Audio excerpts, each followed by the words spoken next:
hacer una clase de sodio que no hable de agua, porque los trastornos del sodio son los trastornos definitivamente del agua, ¿ya? Y no del propio soluto en sí, ¿ya?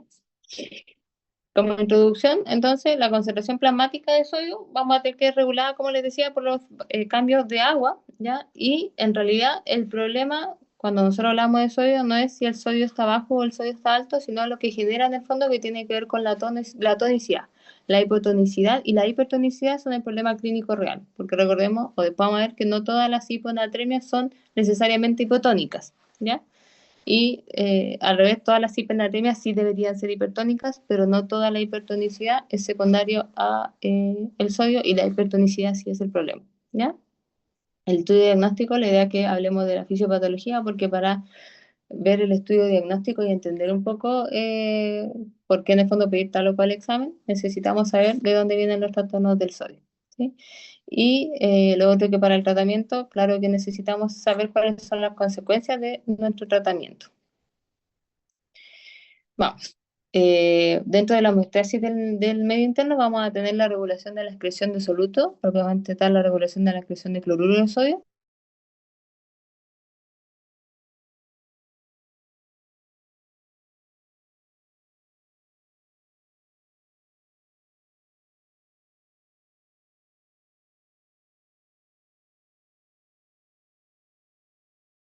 Y vamos a volver como a conceptos bien básicos de química.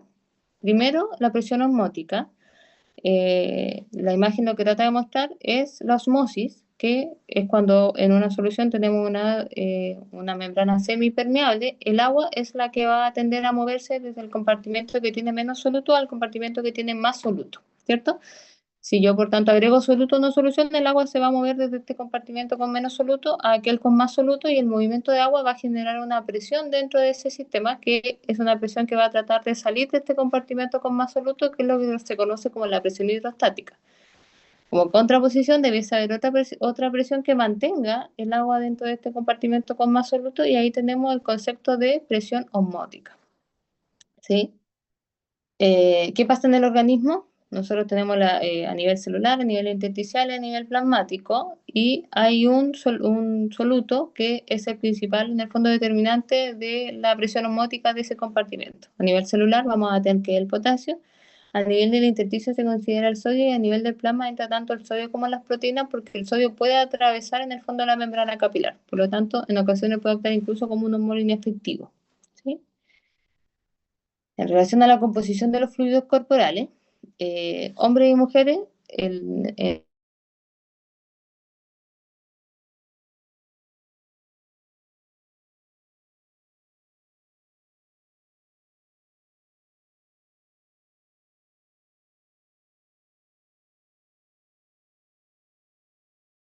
20% en el plasma, ¿ya?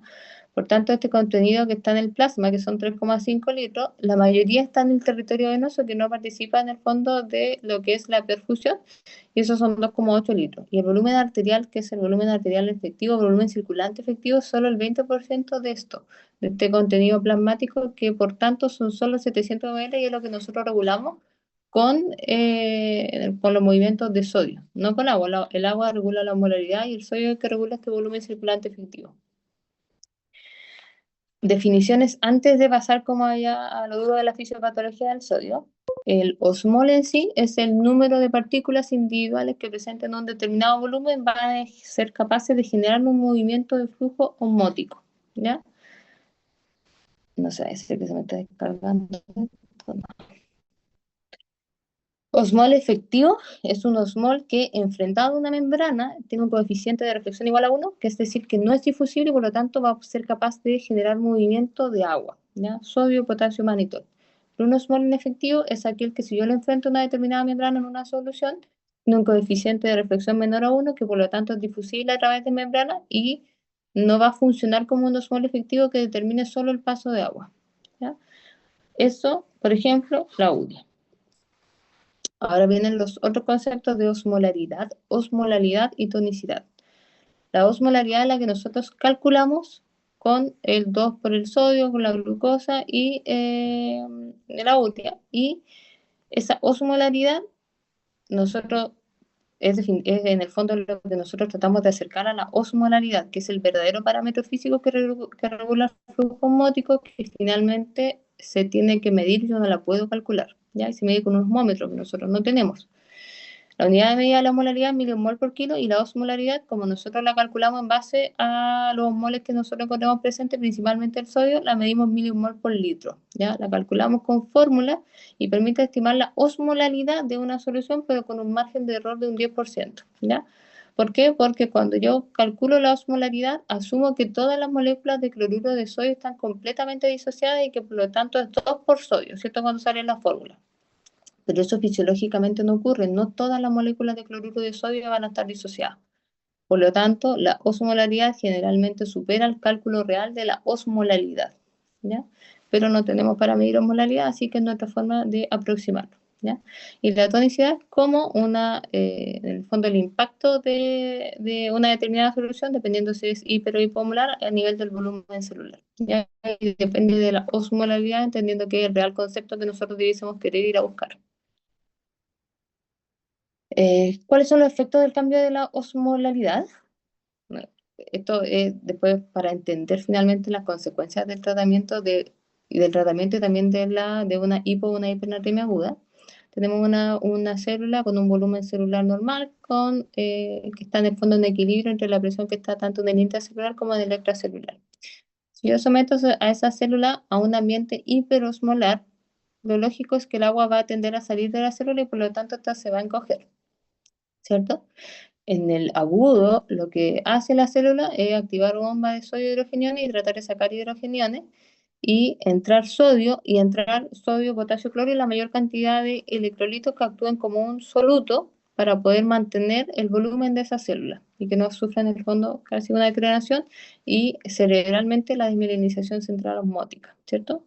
Desmielinización osmótica. Si han pasado más de 48 horas, lo que hace la célula al someterse al ambiente hiperosmolar es generar osmoles orgánicos que queden dentro de la célula y poder volver nuevamente a una situación de equilibrio donde en el fondo la osmolaridad del extracelular y del intracelular sean iguales, ¿ya? Si yo corrijo rápidamente una hipernatremia en una célula que ya compensó porque ya pasaron más de 48 horas, esa célula va a tener osmoles orgánicos ahí adentro y su osmolaridad va a ser mayor. Por lo tanto, si yo lo corrijo rápidamente, voy a generar que entre agua a la célula y se genere edema cerebral. Por el otro lado, si yo tengo una célula que ya dijimos que está en equilibrio y lo sometiendo a un estrés hiposmolar, o sea, reduzco la cantidad de solutos que están fuera de la célula, el agua va a tender a entrar a la célula, que sería el compartimento en ese momento que tiene más soluto. ¿Qué hacen inicialmente? Sacar soluto a través de canales, generar cloro potasio y sacar aniones orgánicos de la célula, degradar.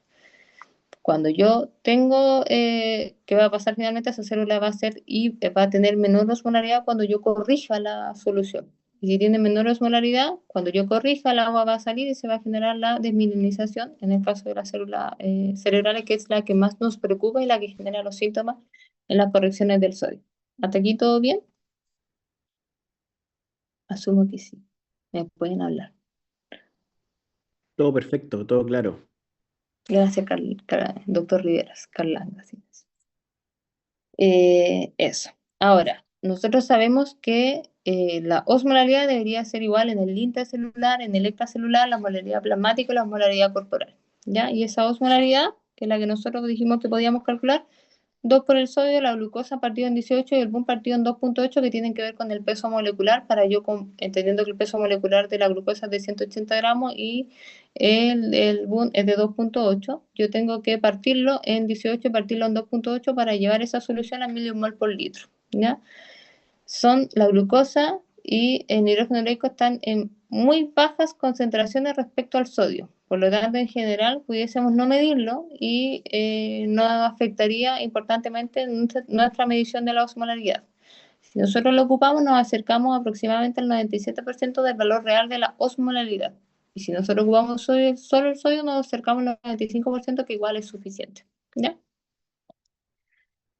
Cuando tengo, ¿cuáles son los trastornos de la osmolaridad finalmente? La hiposmolaridad, que es la hiponatremia, y la hiperosmolaridad, que es la hipernatremia. Porque yo genero hiponatremia no es porque yo pierda sodio, es porque gano agua. Si hay un balance de agua positivo, voy a generar nuevamente y voy a generar en el fondo un aumento de solvente respecto a mi soluto del sodio y se va a generar una hiponatremia. Cuando tengo un balance de agua negativo, va a ser lo contrario en el fondo y una hipernatremia, y la hipernatremia sí siempre es hiperosmolar. Pero no todas las hiponatremias son hipotónicas, aunque conceptualmente en el fondo debería entender que sí para que sea real. Pero hay hiponatremias no hipotónicas, que lo vamos a ver después. ¿Ya?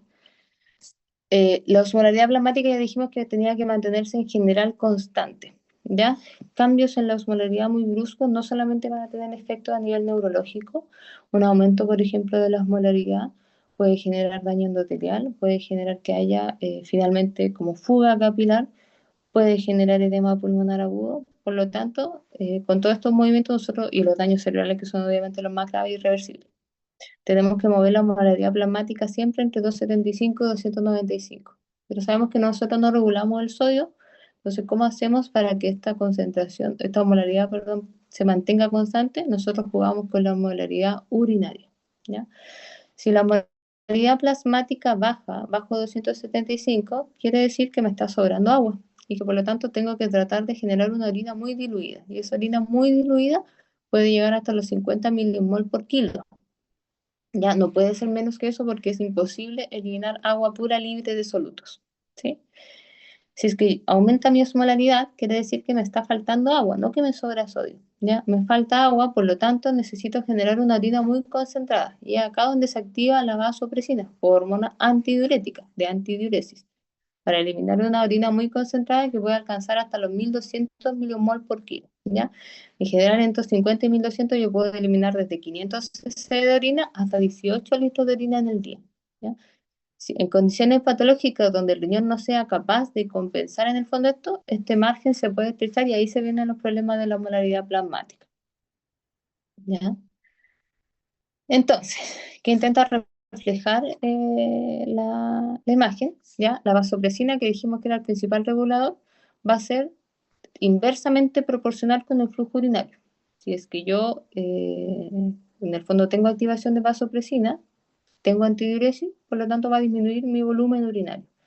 Si no tengo actividad de vasopresina, entonces yo voy a tener un alto flujo urinario, pero la concentración urinaria va a ser más baja hasta los 50 milimol por kilo, ¿cierto? Entonces yo puedo jugar con mi osmolaridad, puedo jugar con mi volumen urinario, con mi osmolaridad urinaria, pero si se dan cuenta, la excreción total de soluto, en este caso estamos hablando principalmente de sodio, se mantiene constante. Una persona en general, la dieta promedio va a consumir unos 600 milimol por día de soluto y independiente de los niveles de vasopresina, eso se mantiene constante. Y lo que yo regulo, por tanto, es el agua. Y ahí está lo que le mencionaba, que yo puedo perder hasta